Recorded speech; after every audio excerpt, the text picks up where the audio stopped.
شانۆی هەڵبژاردنێکی موهەندسیکراو بۆ دانانی سەرۆکۆماری نوێ لە ڕێدایە. ڕۆژی یەکشەممە 20 جۆزەردان شۆرای نیگەهبان ناوی ئەو کەسانەی ڕاگەیاند کە سەلاحیەتەکەیان بۆ هەڵبژاردنی سەرۆکۆماری پژڕاست کراوەتەوە کە بریتین لە مەسعود پزیشکیان، مستەفا پور محەممەدی یەکێک لەو کەسانەی کە ساڵی 1367 لەگەڵ ئیبراهیمی ڕەیسی ئەندامی هەیئەتی مەرگ بووە. سعید جەلیلی، عەلیڕەزا زاکانی، ئەمیر حوسەین قازیزادە و محەممەد باقر قاڵیباف. ئەوانەی کە سەلاحیەتیان ڕەتکرایەوە وەکو ئەحمەدی نژاد و لاریجانی لە زومرەی کەسە نزیکەکانی پێشووی دەرباری خامنەیی بوون کە ماوەیەک کەوتنە بەر غەزەبی ناوبراو.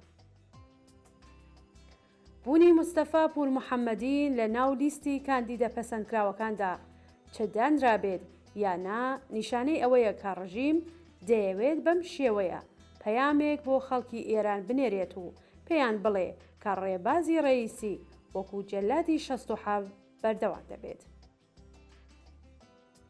هیچ گومان لەوەدا نییە کە وەکو هەمیشە شانۆی هەڵبژاردنێکی موهەندسی کراو لە ڕێدایە. ئەو کەسەیش کە بڕیارە لە سندۆقی دەنگدان بێتە دەرەوە پێشتر دەستنیشان کراوە. هیچ نیگەرانیەکیش لە بابەت ڕێژەی بەشداریکردنی خەڵک لەم نمایشەدا بوونی نییە، چونکە هەر بۆ خۆیان دەیبڕن و هەر چۆنێکیش بیانەوێت بە باڵای نیزامەکەیان دەیدورێت. هەموو نیشانەکان ئاماژە بەوە دەکەن کە ئەو شتەی کە لە کۆماری ئیسلامیدا بە هەڵبژاردن ناو دەبرێت ئەمجارە لەگەڵ یەکێک لە بێوێنەترین و بەربڵاوترین بایکۆت لە ماوەی تەمەنی 45 ساڵی ئەم ڕژیمەدا بەرەوڕوو دەبێتەوە.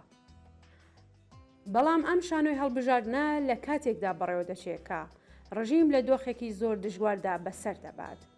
کۆماری ئیسلامی چیتر ناتوانێت بەو شێوازانەی تا ئێستای فریوکاری و سەرکۆد درێژە بە دەسەڵاتداریەتی خۆی بدات و بە هیچ ڕادێک لە وەهم و پشتیوانی جەماوەری بەربڵاوی خەڵکیش پشت بەستۆ نییە. گرانی و بێکاری و هەڵاوسان و بارودۆخی مەینەتباری ئابووری کارتی گەیاندووەتە سەر ئێسقان و پیاڵەی سەبری جەماوەری لێوڕێژ کردووە. بە جۆرێک کە دۆخی ئابووری ئەمڕۆی خەڵک لەگەڵ هیچ قۆناغێکی ژیانی ئەم دەسەڵاتدا بەراورد ناکرێت. خەڵک چیتر ناتوانێت بەردەوامی ئەم دۆخە تحمل بکات. ڕژیم ناتوانێت هیچ چەشنە ئاڵ و گۆڕ و چاکسازیەک لە ژیانی خەڵکدا پێک بهێنێت و لە هەمان کاتدا هەر پاشەکشەیەکیش بەرامبەر بە داخوازیەکانی خەڵک بە مەترسی بۆ سەرمانەوەی خۆی دەزانێت. پێگەی پشتیوانی ڕژیم لە نێولایەنگرانیدا زۆر بەرتەسک بووتەوە و بازنەی سەرەکی دەسەڵات بەهۆی بەدگومانی و نیگەرانی لە مانەوەی خۆی هەرڕۆژە و بەشێک لە نزیکترین کەسانی دەوروبەری خۆی پاکسازی دەکات یان لە بازنەی دەسەڵات دووریان دەخاتەوە. هەڵوێستی خەڵکی ناڕازی سەبارەت بەم شانۆگەریەی هەڵبژاردن نەک هەر بایکۆتکردنی هەڵبژاردن بەڵکو ئیدانە و شەرمەزارکردنی بەشداریکردنە لەم نمایشە گاڵتەجارانەدا. لە ڕاستیدا ئەوەی کە لە مانگی پوشپەڕی ئەمساڵدا بە ناوی هەڵبژاردننی سەرۆکۆماری بەڕێوە دەچێت جگە لە بەیعەت لەگەڵ خامنەیی و پەیڕەوکردن لە ئستراتیژی سوپای پاسداران بۆ خزمەت بەمانەوەی کۆماری ئیسلامی هیچی تر نییە. بۆ زۆربەی هەرە زۆری خەڵکی ئێران کۆماری ئیسلامی لە ڕێزی ڕژیمە ئیسلامیەکانی دیکەی ناوچەکە لەوانە داعش، تالیبان، حیزبوڵڵا و هیتردایە. ئەو جیاوازی کە ئەم ڕژیمە دەرفەتی زیاتری لە بەردەستا بووە بۆ ئەوەی کە ژەهری خۆی بڕژێنێتە ناو جەستەی ئەم کۆمەڵگایە و ناوچەکە بەگشتی و مەینەتی و نەهامەتێکی زیاتری بەسەر ژیانی خەڵکێران و ناوچەکەدا سەپاندووە. پاڵپێوانانی 70% خەڵک بۆ ژێرهێڵی هەژاری ئەویش لە وڵاتێکدا کە لەسەر دەریایەک لە سامانی سروشتی دانیشتووە و بێبەشکردنی هاوڵاتیان لە سەرەتاییترین ئازادی و مافی کۆمەڵایەتی، کوشتاری بە کۆماڵ، ئەشکەنجە، ئێعدام و ترۆر، سەپاندنی کۆنەپەرستانەترین یاسا و ڕێساکان بەسەر ژنان و ژیانی کۆمەڵانی خەڵکدا، دژایەتی لەگەڵ ئازادی و مافە سەرەتاییەکانی نەتەوەستەم لێکراوەکان و پەرەسەندنی کارەساتبارترین زیانە کۆمەڵایەتیەکان ئاکامی 45 ساڵ دەسەڵاتداریەتی ڕژیمی ئیسلامیە.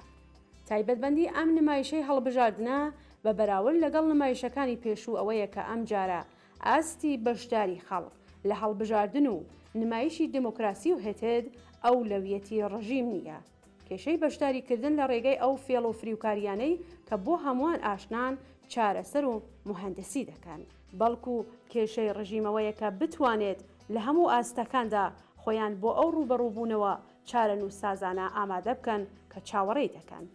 کۆماری ئیسلامی استراتیژیەکی نوێی بۆ مانەوەی خۆی گرتووەتە بەر.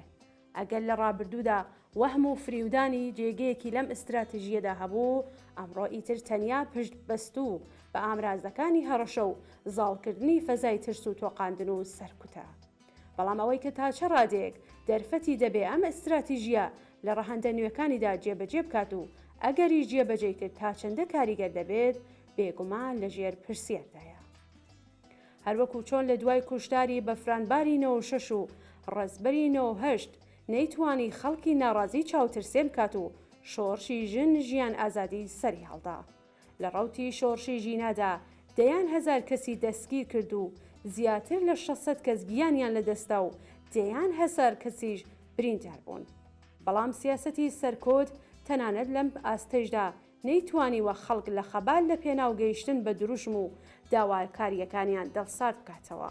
هەر ئێستاش درێژەی ئەم ئاخێزە شۆڕژگێڕانە لە خۆڕاگری قارەمانانەی ژنان لە بەرامبەر حیجابی ئیجباری و مانگرتنی کرێکاران و خانشینان و هەروە بەزافی بێرانەی دادخوازاندا دەبینی. ئەمڕۆ ڕژیم سەرکەوتنی خۆی لا بەڕێوەبردنی ئەم بەناو هەڵبژاردنەدا لەوەدا دەبینێت کە ئەو پرۆسەیە بەهێمنی و بەبێ سەرێشە تێپەڕ بکات. ئەگینا خەمی شکڵگرتنی ڕیزی دوور و درێژی لە بەردەم سندوقەکانی دەنگداندا نییە.